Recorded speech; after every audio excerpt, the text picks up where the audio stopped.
सितंबर एक अंतिम महीना जो आपके टॉपर बनने के सपने को साकार कर सकता है। सितंबर एक ऐसा अंतिम महीना जो आपसे ये चीख चीख के कहता है कि अब तो सीरियस हो जा मेरे भाई, क्योंकि अब अगर तूने थोड़ा सा भी लेट किया ना तो तेरे टॉपर बनने का सपना चकनाचूर हो सकता है। तेरे टॉपर बनने का सपना पूरी की पूरी तरीके से नष्ट हो सकता है। तो इसलिए अब से सीरियस हो जा।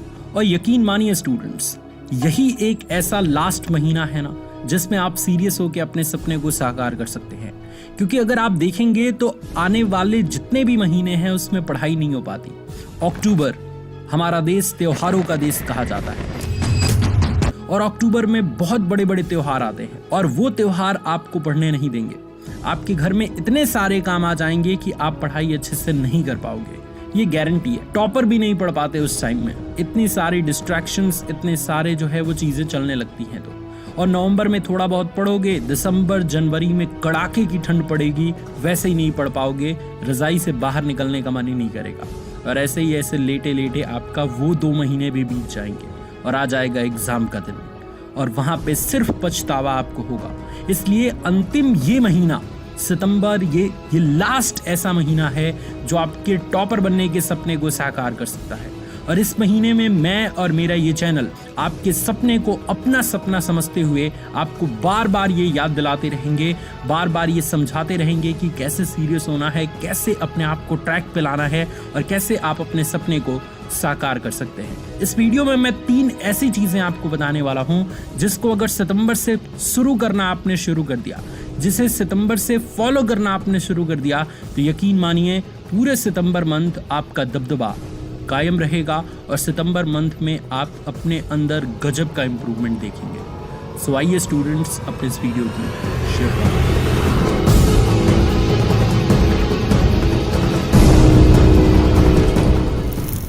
इस वीडियो को शुरू करने से पहले मुझे एक लाइन याद आती है और बहुत बड़े महापुरुष ने यह लाइन कही थी कि सब कुछ आसान है अगर आप व्यस्त हैं और कुछ भी आसान नहीं है अगर आप आलसी हैं।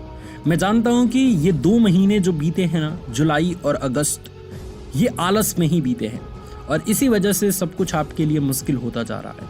लेकिन सितंबर में अगर आप अपने आप को एक्टिव कर लेते हैं, सितंबर में आप अपने आप को सीरियस होकर पढ़ाई करने पे मजबूर कर देते हैं, तो अगेन सब कुछ आसान हो जाएगा आपके लिए, कुछ भी मुश्किल नहीं रहेगा स्टूडेंट्स। और इन चीज़ों के लिए मैं यहाँ पे 3 चीज़ें बहुत इंपॉर्टेंट बताने वाला हूँ जिनको स्टेप बाय स्टेप आपको समझना है और जो इंपॉर्टेंट पॉइंट्स लगे उनको लिख लीजिएगा ताकि बाद में भी आपको याद रहे। सबसे पहली चीज़ कि मॉर्निंग या इवनिंग, इन 2 टाइमिंग्स में से किसी एक टाइम को पकड़िए और उसमें अच्छी पढ़ाई करिए। अब अच्छी पढ़ाई का मतलब जानते हैं स्टूडेंट्स क्या होता है? एक ऐसी पढ़ाई जिसमें कम से कम 3 सब्जेक्ट्स कवर हो। उन सब्जेक्ट्स की आप लिख के प्रैक्टिस करें। 1 घंटे में एक चैप्टर को कवर करने की पूरी कोशिश करें। रिवीजन करें, लिख के प्रैक्टिस ऐसी करें कि इसमें हैंडराइटिंग भी बने, आपकी लिखने की स्पीड भी तेज हो और इम्पोर्टेंट पॉइंट्स आप लिखते भी जाएं। क्योंकि जिस चीज़ को लिख देते हैं आप भूलते नहीं हैं, तो एक तीर से 4-4 निशाने लग जाएंगे। और किसी एक टाइम को मैंने इसलिए फोकस किया क्योंकि देखिए, मॉर्निंग में पढ़ने के चक्कर में या इवनिंग के पढ़ने के चक्कर में कई स्टूडेंट दोनों टाइमिंग्स खराब कर लेते हैं। जैसे कुछ स्टूडेंट्स रात में जग के पढ़ने वाले स्टूडेंट्स होते हैं, बट कहीं वीडियो देख लिया कि सुबह 4 बजे उठ के पढ़ने से ये होता है, वो होता है, वो होता है, और वो ज़बरदस्ती अपने आप को 4 बजे उठने के लिए फोर्स कर रहे हैं। तो इसकी वजह से उनको रात में जल्दी सोना पड़ता है और सुबह में जल्दी ज़बरदस्ती उठना पड़ता है। तो रात का भी टाइम गया और सुबह भी उठ के वो पढ़ नहीं पाते। तो ऐसा आपको गलती नहीं करनी। आप अपने आप को देखिए कि आप कंफर्टेबल किस टाइमिंग में हैं। मॉर्निंग में 4 बजे उठ के पढ़ने में कंफर्टेबल है या देर रात तक जग के पढ़ने में कंफर्टेबल है? क्योंकि कई बच्चे नाइट आउल्स होते हैं और कई बच्चे अर्ली बर्ड्स होते हैं। तो आप किस टाइप के स्टूडेंट हैं मुझे कमेंट में ज़रूर बताइएगा। देखते हैं कि किसके कमेंट पे लाइक ज़्यादा आएंगे, नाइट आउल्स के या अर्ली बर्ड्स के। और दोनों स्टूडेंट्स टॉपर बनते हैं, ऐसा देखा गया है। तो आप सभी बच्चों में से सारे बच्चे ये काम करेंगे कि अपने लिए एक परफेक्ट टाइमिंग चूज करेंगे और उसमें अच्छी पढ़ाई करना आज से शुरू कर देंगे। क्योंकि टाइम वेस्ट करने से अच्छा है ना बच्चों कि अपने लिए एक परफेक्ट टाइम चूज करें और उसमें अपना 100% दें। ठीक है। दूसरी चीज आप सभी बच्चों को अभी से इसी वक्त से स्टार्ट करनी है, क्योंकि अब टाइम ही नहीं बचा, कि अगर आप सब चीज मैनेज नहीं कर पा रहे ना क्योंकि होता है ना, कई बार बच्चे कहते हैं कि सर स्कूल भी जाना होता है, ट्यूशन भी जाना होता है, नोट्स भी बनाना होता है, टाइम ही नहीं मिल पाता सर, टाइम ही नहीं मिल पाता, कोई सब्जेक्ट तो छूट जा रहा है। तो देखिए, ऐसी गलती मत करिए। अगर आपको 5 सब्जेक्ट का एग्जाम देना है ना, तो कोशिश ये करिए कि एक दिन में 5 सब्जेक्ट कवर हो। अगर आप 2 पे ज़्यादा ध्यान दे रहे हैं और 3 को बिल्कुल टच नहीं कर रहे, तो इससे आपके परसेंटेज अच्छे नहीं बनेंगे और टॉपर बनने का सपना भी टूटेगा। भाई हिंदी इंग्लिश को आप 1 घंटे भी पढ़िए, आधे घंटे भी पढ़िए, लेकिन पढ़िए। तो दूसरी चीज क्या है कि अगर सब चीजें आपसे मैनेज नहीं हो पा रही, तो 7 दिन के लिए टू डू लिस्ट बनाइए और इसको फॉलो करिए।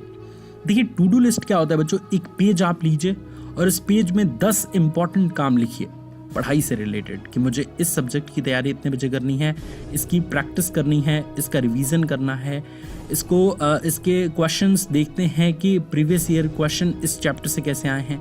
इस तरीके के 10 काम लिखिए और प्रायोरिटी पे उसको रखिए। जो सबसे इंपॉर्टेंट काम है उसको ऊपर, जो कम इंपॉर्टेंट काम है उसको नीचे, और उसको करते जाइए और टिक लगाते जाइए। ऐसा अगर सिर्फ 7 दिन आप करते हैं, तो 7 दिन किसी भी चीज़ को करने से वो चीज़ आदत में शुमार होने लगती है। और कोई चीज़ अगर आदत में शुमार हो गई ना, तो वो चीज़ ऑटोमेशन पे चली जाती है, वो अपने आप होने लगती है। जैसे सुबह उठ के आप फ्रेश होने जाते हैं, सुबह उठ के आप ब्रश करते हैं, सुबह उठ के आप नाश्ता करते हैं। अब कोई फोर्स थोड़ी करता है आपको, ये आपके अंदर अब फिट हो चुका है कि ये तीनों प्रोसेस हमें करना ही करना है। सुबह स्नान करके स्कूल जाना ही जाना है, तो ये ऑटोमेशन पे हो चुका है। तो ऐसे ही अगर आप टू डू लिस्ट को 7 दिन तक ज़्यादा दिन फॉलो करने के लिए दिमाग में सोचेंगे ना, तो अगेन ये शैतान है, फिर आपको ये जीने नहीं देगा, फॉलो नहीं करने देगा। तो कहिए कि सिर्फ 7 दिन, 1 सप्ताह के लिए मैं टू डू लिस्ट फॉलो करूंगा, जिसमें 10 इंपॉर्टेंट काम को लिखूंगा और उन सब काम को टाइम पर करूंगा। ऐसा 7 दिन कर दिए तो अगले 8वें दिन से आप खुद को मैनेज कर पाओगे, हर एक काम को कर पाओगे। और तीसरी और आखिरी चीज़ बच्चों, कि प्रत्येक 2 से 3 दिन पे एक ऐसा टाइमिंग चूज करिए जिसमें सारे सब्जेक्ट का आप रिवीजन कर रहे हो। 4 से 5 घंटे की टाइमिंग मॉर्निंग में या इवनिंग में कर लीजिए। अगर आप इवनिंग में करते हैं तो 9 बजे से अपनी पढ़ाई रात को स्टार्ट करिए। 9 से 10, 11, 12, 1, 2 बजे रात तक 5 घंटे आपको समय मिलेंगे, आराम से रिवाइज हो जाएगा 5 सब्जेक्ट या जितने भी सब्जेक्ट आपको पढ़ने हैं। और अगर आप सुबह में जग के पढ़ने वाले स्टूडेंट हैं तो सुबह 3 बजे या 4 बजे जग जाइए, रात को जल्दी सो जाइए। और 4 से ही लेते हैं तो 5, 6, 7, 8, 9, सुबह 9 बजे तक आपका रिवीजन हो जाएगा।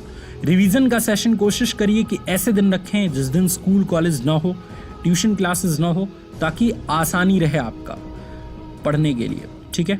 या फिर रात में ही रख लीजिए ताकि कहीं जाना ना पड़े।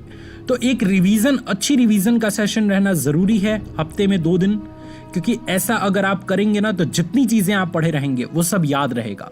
हम पढ़ते क्यों है बच्चों, मेहनत क्यों करते हैं, कि जो चीज़ हमने समझी है वो दिमाग में बनी रहे, क्योंकि एग्ज़ाम में उसी को तो एक्सप्लेन करना है। हमें तो पहचानता नहीं एग्जामिनर, हमारे द्वारा लिखी गई कॉपी जो उसके पास जाएगी वही हमारे मेहनत को प्रमाणित करेगी। तो इसलिए हमें इस तरीके से मेहनत करना है कि जितनी चीज़ें हमने पढ़ा है वो याद रहे और उस चीज़ को हम याद रख के अपने कॉपी को अच्छे से रिप्रेजेंट कर पाएँ एग्ज़ाम टाइम में। मुझे उम्मीद है कि ये छोटी सी वीडियो आपके लिए बहुत बड़ी सीख दी होगी। अगर आप एक टॉपर बनने के सपने देखने वाले स्टूडेंट हैं ना, अगर उसको पूरा करना चाहते हैं ना, तो इस चैनल को सब्सक्राइब कर लीजिए, क्योंकि मोटिवेशन वाले भैया का हमेशा यही उद्देश्य है कि आप सभी स्टूडेंट के सपने को साकार करने में आपका सबसे बड़ा दोस्त बन के दिखाए। और मैं दिखा भी रहा हूँ, आप देख रहे होंगे कि वीडियोस की संख्या बहुत अच्छी आ रही है और आप सभी बच्चों को काफ़ी प्रॉपर हेल्प किया जा रहा है। Thank you so much students for watching this video. God bless you all. Love you all students. Take care. Jai Hind.